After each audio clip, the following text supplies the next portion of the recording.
Salut à tous, c'est Alassane et bienvenue dans les sorties de la semaine. On a des grosses sorties cette semaine. Bien évidemment, Orelsan fait son grand retour 4 ans après La Fête est finie. Alors que sur cet album, il dépeignait la trentaine avec justesse, sur Civilisation, on sent qu'il approche de la quarantaine. On a eu le droit à un récap de son parcours dans l'incroyable série docu réalisée par son frère. Mais montre jamais ça à personne. Ce même frère qu'on retrouve dans le clip L'odeur de l'essence avec toute son équipe. Il l'a sorti mercredi par surprise et le morceau est vraiment lourd. La nostalgie leur fait miroiter la grandeur d'une France passée qu'ils ont fantasmée. L'incompréhension saisir ceux qui voient leur foi dénigrée sans qu'ils aient rien demandé. La peur les persuade que des étrangers vont venir dans leur salon pour les remplacer. Il a cette capacité à dire des vérités que lui seul peut se permettre. Il y a certains passages qui me font penser à d'anciens morceaux, je pense à Suicide Social, à Bloqué ou encore à Basique. Le morceau L'odeur de l'essence arrive à point nommé dans l'album, parfaitement raccord avec ce qui précède et ce qui suit. Entouré de Mongols, l'empire mongol, on fait les Mongols pour plaire aux Mongols. On va tomber comme les Mongols, comme les Égyptiens, comme les Romains, comme les Mayas, comme les Grecs. On sent qu'il a grandi et qu'il rappe plus du tout les mêmes choses. Il y a une volonté d'éduquer son public et de changer la société à son échelle. J'ai fait un album qui parle que de ma meuf et de la société. J'aime beaucoup le Aurel qui fait du storytelling, il arrive à faire tout un morceau sur des sujets ultra légers. En plus de ça, on a beaucoup plus de prise de risque assumée. Ça chante beaucoup, ça s'éloigne plus du rap qu'autre chose. On a Phase Scred sur tout le projet, ainsi que des feats avec The Neptune et Gringe. On sent que tout est réfléchi, on a un projet très cohérent.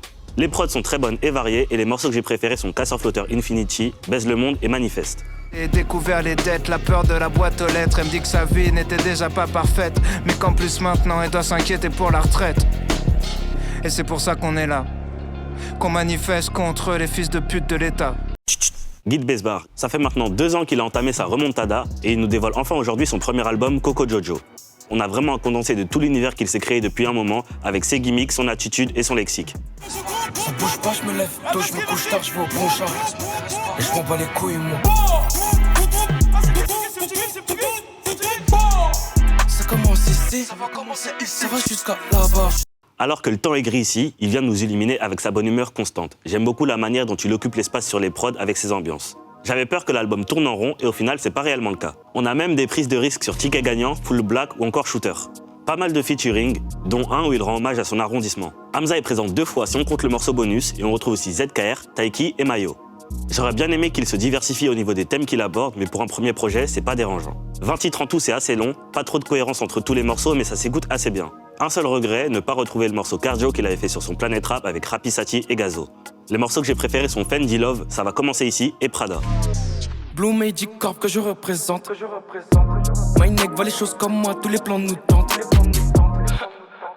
Dégage si t'es pas contente. Je m'attache pas au pillage, ça peut pas matcher. Pour finir, la pépite de la semaine, c'est Roger. Ça fait un moment qu'il est installé et aujourd'hui il sort enfin Carnaval de Finesse 2, 5 ans après le premier volume. Roger, c'est un rappeur québécois et ça s'entend. Au-delà de l'accent, il a quelque chose de particulier. Le projet est majoritairement produit par le trio Doomix, Freaky et Platinum qui ont déjà travaillé avec des rappeurs comme Hamza ou Guy Besbar. Au casting, 8 invités, dont Mr V et Alpha One avec qui le feat est sorti la semaine dernière.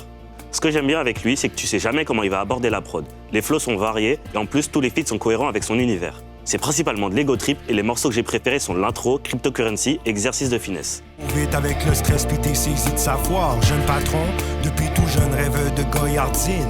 Être un boss et s'assurer que tout le monde a ta table digne. Digne d'un chef, moi je suis fait pour mettre des Cuban Links. Orelsan, Guy Besbar, Gazoninho et Roger, c'était mes coups de cœur de la semaine. C'est tout pour moi et à la prochaine.